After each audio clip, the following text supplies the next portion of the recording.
She did everything right. Reported the harassment. Trusted the system. Believed someone would listen. But 3 weeks later, when she noticed the same car parked outside her apartment every night, her world began to unravel. And when her neighbor finally checked the doorbell camera, what they saw confirmed her worst fear. Before we dive into this emotional and suspenseful story, do one thing to help us keep telling the stories that matter. Hit subscribe, like, and tell us where you're watching from in the comments below. Because what happened to Emily could happen to anyone. And the system she trusted wasn't ready for what came next. Now let's begin. Emily Torres was never someone who made noise. At 32, she was the kind of employee most managers wish they had: on time, respectful, quietly excellent at her job. She worked at Davenport and Firth, a mid-sized design agency in Portland, Oregon. Her colleagues liked her. Her clients trusted her. And until recently, her direct supervisor, Graham Keller, had always treated her with what she assumed was professional kindness. Until the compliments stopped sounding like compliments. At first, it was a subtle shift, a lingering look across the meeting table, an oddly personal message sent late at night. But Emily, like so many women in her position, tried to convince herself it wasn't what it seemed.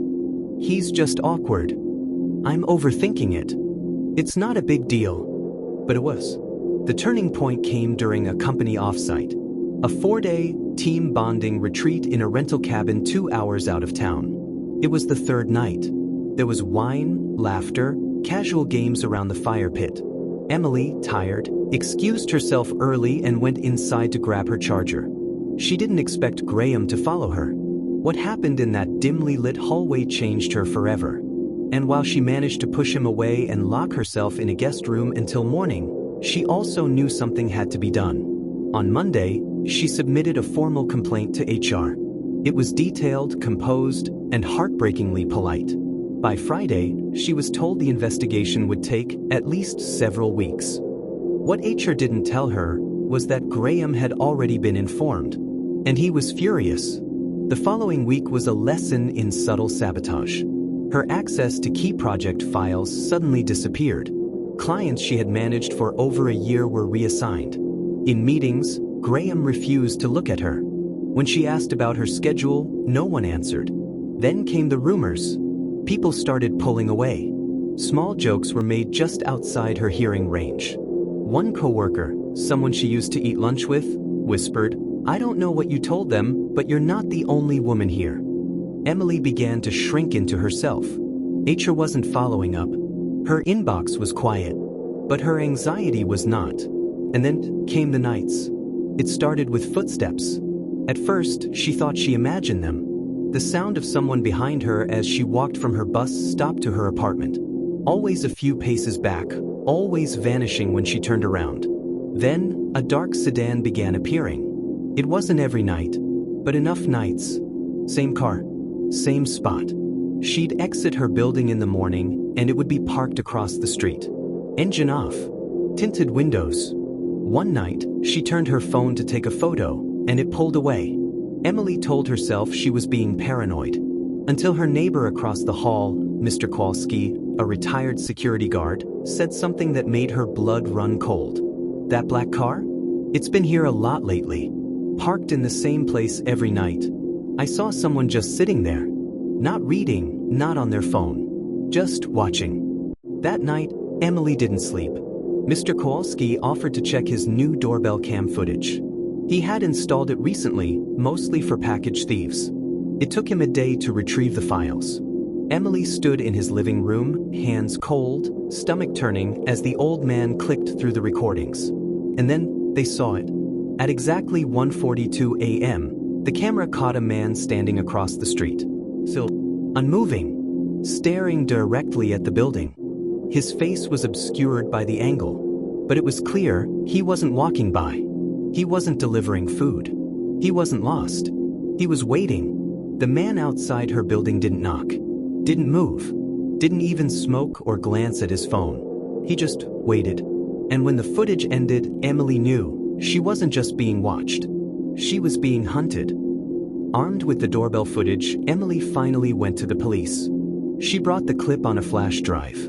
The officer at the front desk, Officer Gleason, watched it, nodded sympathetically, and jotted down a few notes. "We'll file a report," he said. "But unless he actually approaches or makes contact, there's not much we can do."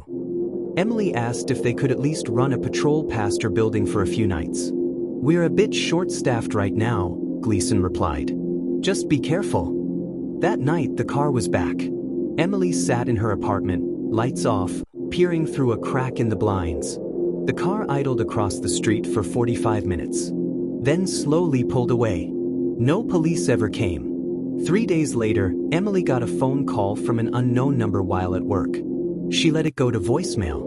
When she played the message, her hands began to shake. "You should have kept your mouth shut." Just 6 words. Measured. Male voice. She played it again. And again. It wasn't Graham. But it was someone who knew exactly what she had done. Emily sent the voicemail to the police, only to be told that without proof of threat or identity, there was little they could do. "We could log it," the officer said, "but it doesn't rise to harassment yet." She reached out to HR again. "We're still reviewing your complaint," came the reply. Still, weeks had passed. No one had followed up. Graham still walked the halls with that smug, detached smile. Emily was starting to lose herself, sleep-deprived, paranoid, anxious. She started forgetting small things. Missed a client call. Walked out of the grocery store without her wallet. Her therapist said she was exhibiting symptoms of hypervigilance and trauma response. "But I'm not imagining this," Emily said. "Someone is watching me." The therapist paused, then said something that stuck with her. "If the system won't protect you, you have every right to protect yourself." It was late on a Tuesday when Emily stumbled onto something unexpected. She had been digging through archived emails for a client project when she found a folder she didn't recognize. It was misnamed Q3 templates, but inside were screenshots of internal Slack messages. Messages Graham had sent. Crew jokes, derogatory remarks about female staff. And worse, a group chat labeled the Boys Club. Inside, messages between Graham and 3 male coworkers. "She's cute but uptight. Should have just taken the wine. HR won't do a thing they never do. We could make her disappear." Not literally, but you know. Emily saved the file. Backed it up. Twice. It wasn't proof that someone was stalking her, but it was proof the company had a culture of protecting predators. And it meant Graham wasn't working alone. On Friday night, Emily went out for the first time in weeks. Just a walk to clear her head. She passed a bookstore, picked up some takeout, listened to a podcast on her headphones. When she returned home, the hallway light in her building was out. The elevator button had been scratched, like someone had dug into it with a key. She entered her apartment and froze. Her window, which she always kept latched, was slightly ajar. She didn't scream, didn't panic. She backed out, stepped into the hallway, and knocked on Mr. Kowalski's door. Together, they called the police. When officers arrived, they swept the apartment. No sign of forced entry. Nothing stolen. But someone had clearly been inside. The latch on the window showed fresh marks. Dirt on the sill. A faint, muddy footprint near the carpet. And on her kitchen table, something that hadn't been there when she left, was a printed photo of Emily, taken from outside her apartment window. The timestamp in the corner read, 2:08 a.m. There are moments when fear hardens into something sharper, not panic, but purpose. And when Emily found that photo on her kitchen table, time-stamped in the middle of the night, she realized she wasn't just surviving anymore. She was preparing. Emily didn't sleep that night. She uploaded the photo to a private drive, changed every password she had, and called a friend who worked in cybersecurity. He helped her set up a hidden surveillance system, tiny cameras in her hallway, kitchen, and near the windows. Motion activated, with backups on the cloud. She bought a personal alarm, a second lock, and she called the HR department again. This time, she didn't ask for updates. "If anything happens to me," she said, "I've left copies of evidence with 3 different people, including screenshots from that private group chat." For the first time, they sounded nervous. 3 nights later, it happened. The hallway camera caught it first, a man in a hoodie, face mostly obscured, standing outside her apartment. He didn't knock. Didn't even try the handle. He stood there for 11 minutes. Then reached into his pocket and slid something under her door. Emily, watching from behind the bedroom door, waited until he was gone. When she retrieved the envelope, her hands were shaking. Inside, another photo. This time, it was her from earlier that evening, walking home. But this one had a message on the back. "You're not safe, but I'll keep you safe." Emily sent the new footage to her cybersecurity friend, who enhanced the hallway image and isolated the figure's frame. Still no face. But something clicked. She looked closer, the way the man carried himself, his shoes, the slight limp in his left leg.